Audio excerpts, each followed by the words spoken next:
दोस्तों, welcome to my YouTube channel study with KPS में आपका बहुत बहुत स्वागत है। दोस्तों, मैं कुलदीप आपको प्रेजेंट कॉन्टिन्यूअस बताने जा रहा हूँ। ध्यान समझना। देखो, इसमें थोड़ा सा पहचान भी आपको जरूरी है जानना कि पहचान में क्या होता है। पहचान में होता है कि जिस वाक्य के अंत में रहा है, रही है, रहे हो आदि वाक्य दीजिए, वहाँ पर कौन सा टेंस होता है? प्रेजेंट कॉन्टिन्यूअस टेंस होता है। इसका मतलब देखो, एक वचन कर्ता में कौन बनाते हैं? ही हो गया, सी हो गया, इट हो गया, नेम। इसके साथ हम इस का प्रयोग करते हैं। फिर बहुवचन करता है, इसका मतलब we, you, they, boys, girls. इसके साथ हम हेल्पिंग वर्ब क्या लगाते हैं? आर लगाते हैं। उसके बाद एक होता है आई के साथ एक अलग से फॉर्म होता है। इसके लिए आई के साथ हम एम ही प्रयोग करते हैं हेल्पिंग वर्ब, जब कॉन्टिन्यूअस से काम कोई होता है तब। इसका मतलब देखो, अफर्मेटिव में थोड़ा सा स्ट्रक्चर भी बनता है। अफर्मेटिव मतलब सिंपल टेंस के लिए, मतलब सब्जेक्ट होता है, सब्जेक्ट के बाद हेल्पिंग वर्ब आता है। हेल्पिंग वर्ब में भी तीन हेल्पिंग वर्ब होती है।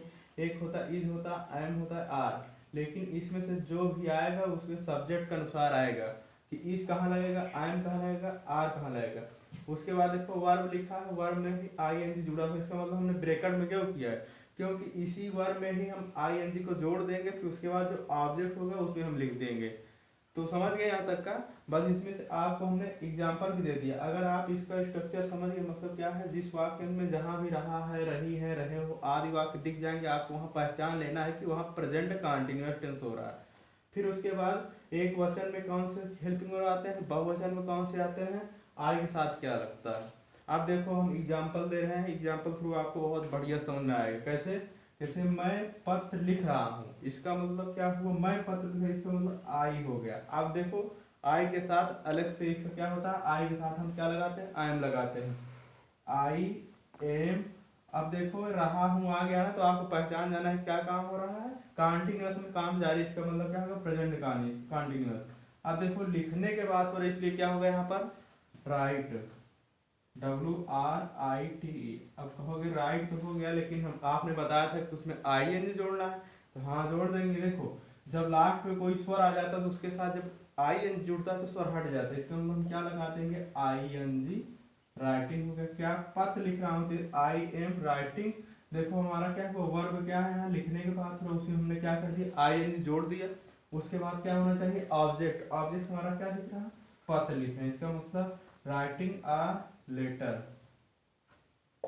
ठीक। अब इसके बाद देखो, वह दिल्ली में रह रहा है, रह रहा। इसका मतलब लास्ट में क्या पहचान आ रहा? रहा। इसका मतलब रहा है, इसका मतलब क्या होगा? वह दिल्ली में रह रहा है। इसका मतलब क्या होगा? ही होगा। ही हो गया। अब हमने बताया, अगर अगर इसमें से कोई वर्ड सब्जेक्ट दिया उसके साथ हम क्या लगाएंगे? इज लगाएंगे। He is. रहने के बाद थोड़ा तो लिव होता है, तो यहाँ क्या हो जाएगा? लिविंग। कहाँ रहते हैं? दिल्ली, इन दिल्ली। उसके बाद हम बाजार जा रहे हैं। इसका मतलब क्या होगा? कि हम बाजार जा रहे हैं, तो बी माने क्या हो गया? हम हो गया।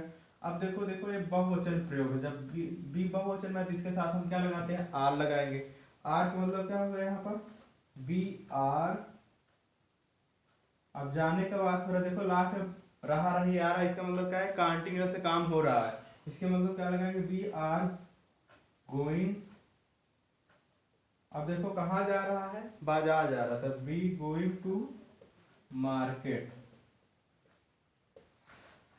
अब इसके बाद हम बताते हैं और एग्जाम्पल के थ्रू। अब देखो, अब एग्जाम्पल और दे रहे हैं, इससे और आपका क्लियर होता जाएगा। तो देख लो, कह रहा है कि राम विद्यालय में गाना गा रहा है। इसका मतलब क्या होगा? राम क्या है? एक नाम है, तो राम हो जाएगा। राम। राम जब नाम आएगा, क्योंकि इसमें से हम हेल्पिंग वर्ब क्या लगाएंगे? इज लगा देंगे। अब देखो, जब सब्जेक्ट हो गया हमारा, हेल्पिंग वर्ब हो तो क्या आ गया? वर्ब। वर्ब यहाँ क्या हो रहा है? गाने का, तो यहाँ क्या करेंगे? सिंग। सिंग माने गाने के बाद होता है लेकिन उसी में क्या करना? ING को जोड़ देना, तो क्या कर देंगे? सिंगिंग। क्या गा रहे हैं? एक सॉन्ग को गा रहे हैं, इसका मतलब सिंगिंग ए सॉन्ग। अब कहाँ पे गा रहे हैं? ऑब्जेक्ट हमारा क्या है? In the.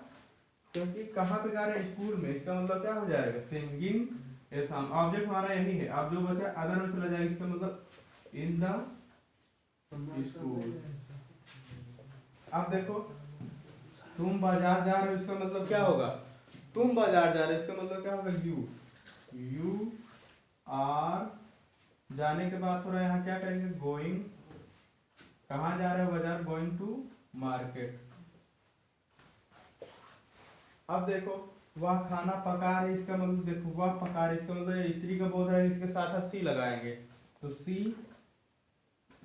अब एक क्वेश्चन बात है, देखो सी आ गया, इसके साथ हम हेल्पिंग वर्ब क्या लगाएंगे, इज हो गया। वर्ब क्या है, यहाँ पकाने की बात हो रही है, क्या था, कुक, तो उसी में हमको क्या कंटिन्यूअस जारी कुकिंग कर देंगे, क्या पका रहे हैं, खाना, कुकिंग टू फूड हो गया।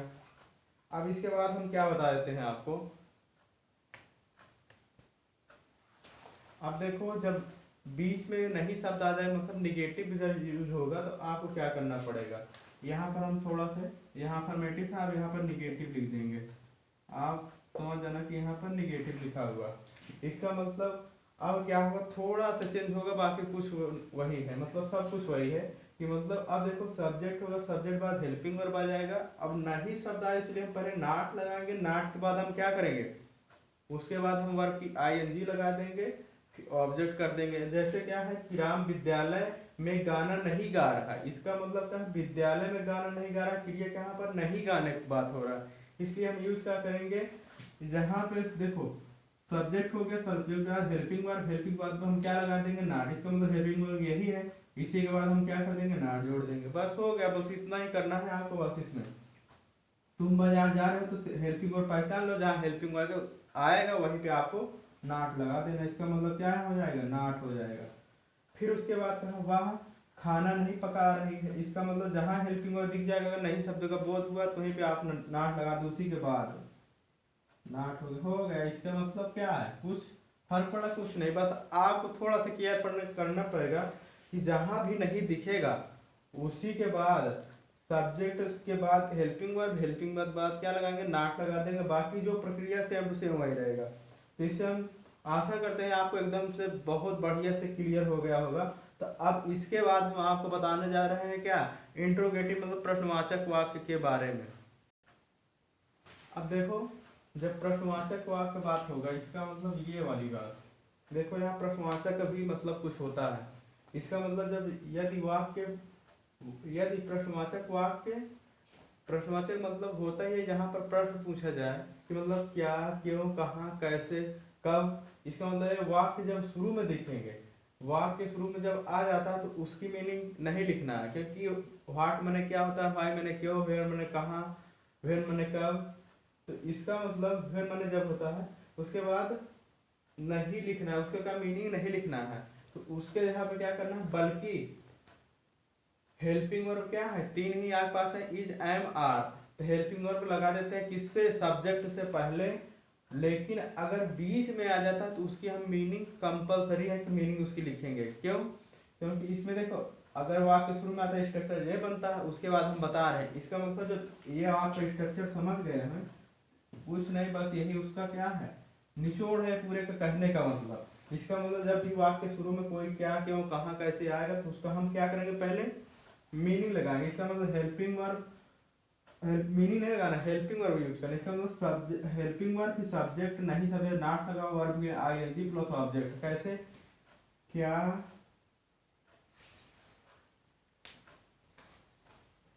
क्या मैं स्कूल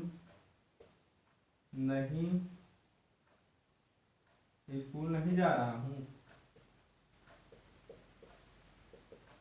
इसका मतलब क्या होगा, क्या मैं स्कूल नहीं जा रहा हूँ, इसका मतलब क्या हो रहा है, यहाँ पर प्रश्नवाचक वाक्य के बीच क्या क्या शब्द है, इसका मतलब प्रश्न पूछा जाए क्या मैं स्कूल नहीं जा रहा हूँ। तो अब देखो इसके लिए क्या है, देखो सब्जेक्ट से पहले हमारा क्या है, क्या शब्द, तो इसका हम मीनिंग व्हाट नहीं लगाएंगे, क्या हेल्पिंग वर्ब, तो अगर मैं शब्द है तो मैं के साथ हेल्पिंग वर्ब क्या लगता है, हेल्पिंग वर्ब एम लगता है, हमने पहले ही बताया था, हेल्पिंग वर्ब आई के साथ क्या लगा देते हैं, एम लगा देते हैं, तो हम आई के पहले हम क्या यूज करेंगे, एम, एम आई, फिर उसके बाद जाने के बाद थोड़ा क्या करेंगे, नहीं शब्द है तो हमने बताया सब्जेक्ट बाद क्या लगा दो, नॉट लगा दो, तो नॉट हो गया। नॉट होने के बाद वर्ब, वर्ब क्या है, जाने की बात हो रहा है, इसका मतलब क्या लगाएंगे, गो, उसी में आई एन जोड़ देंगे, गोइंग हो गया। अब ऑब्जेक्ट में क्या है, कहाँ जा रहे हैं, स्कूल जाने की बात हो रही है, गोइंग टू स्कूल, ये हो गया हमारा क्या, प्रश्नवाचक वाक्य आ जाएगा। इसी में क्या राधा पत्र पढ़ रही है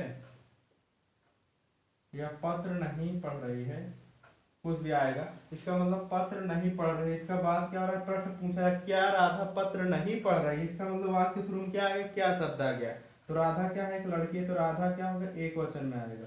अब सब्जेक्ट से पहले हम क्या लगाएंगे, इज लगाएंगे क्योंकि एक वचन है राधा, इज।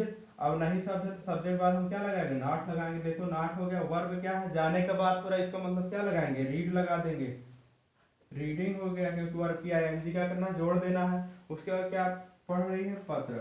रीडिंग नहीं, हाँ रीड मैंने पढ़ा, reading to, reading a letter कर दो, एक पत्र पढ़ रही है।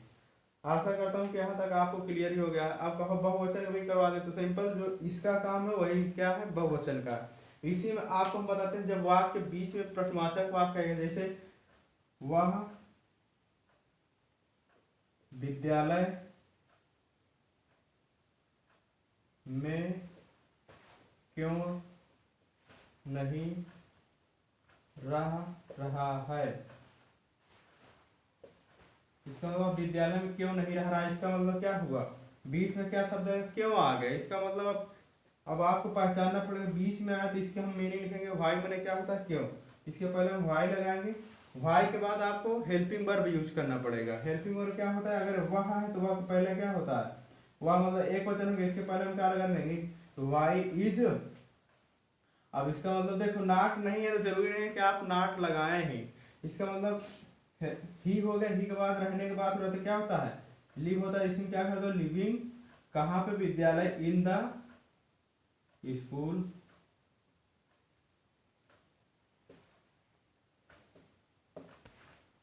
अब देखो वह विद्यालय में क्यों नहीं रह रहा है, इसका मतलब बीच में क्या शब्द आ गया, क्यों।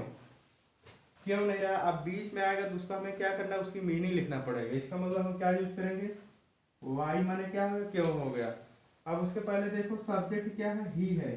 ही के पहले आपको क्या लगाना पड़ेगा, जैसे इसमें हेल्पिंग वर्ब, तो सब्जेक्ट पहले आपको हेल्पिंग वर्ब ही लगाना पड़ेगा। इसका मतलब ही पहले क्या लगाएंगे, इज, वाई इज ही। अब नहीं शब्द आएगा तो सब्जेक्ट के बाद हमेशा क्या लगेगा, नॉट लगेगा। अब रहने का बात हो रहा है तो क्या होगा, लिव, तो यहाँ क्या हो जाएगा, लिविंग। लिविंग कहाँ पे रह रहा है, विद्यालय में नहीं रह रहा है, इसका मतलब लिविंग इन द स्कूल। इसका मतलब यहाँ तक आप पूरा हमने क्या बता दिया। इसका मतलब प्रेजेंट कंटीन्यूअस जितना है उसमें से सिंपल मतलब क्या, अफर्मेटिव, निगेटिव, इंट्रोगेटिव, यही तीन तरीके का क्वेश्चन पूछा जाता है। हमने तीनों तरीके का क्वेश्चन बता दिया है। आप इसका क्वेश्चन बनाइए, या तो आपके पास कोई बुक हो, प्रेजेंट कंटीन्यूअस मतलब ढूंढ ढूंढ के जितना भी टेंस दिया हो, आप अगर समझ गए तो पूरा क्वेश्चन कर लेंगे। हम आशा करते हैं आपको पूरा पूरा ही समझ में आ गया होगा। तो ठीक है, बस आज के लिए इतना ही। फिर नेक्स्ट वीडियो लेके आएंगे तो उसमें क्या होता है, कंटिन्यूस हो चुका है, अब प्रेजेंट परफेक्ट टेंस बताना है। इसका मतलब हम क्या दो टेंस बता चुके हैं, एक प्रेजेंट इंडेफिनिट और प्रेजेंट कंटिन्यूअस। अगर आपके पहले इससे भी आपको जानकारी, इससे पहले की जानकारी लेना तो प्ले लिस्ट में क्या पड़ी है वीडियो, आप जरूर जाके देखिए, जिससे क्या हो जाए पीछे वाला आपको और अच्छे समझ, जिससे क्या हो उसका, क्योंकि उसमें पूरा बताया गया है कि क्या कौन से टेंस में कहाँ कैसे क्या होता है। तो ठीक है, आज के लिए बस इतना ही, और अपने दोस्तों में जरूर शेयर करिए और सब्सक्राइब करिए। तब तक के लिए bye bye, take care, love you all, जय हिंद।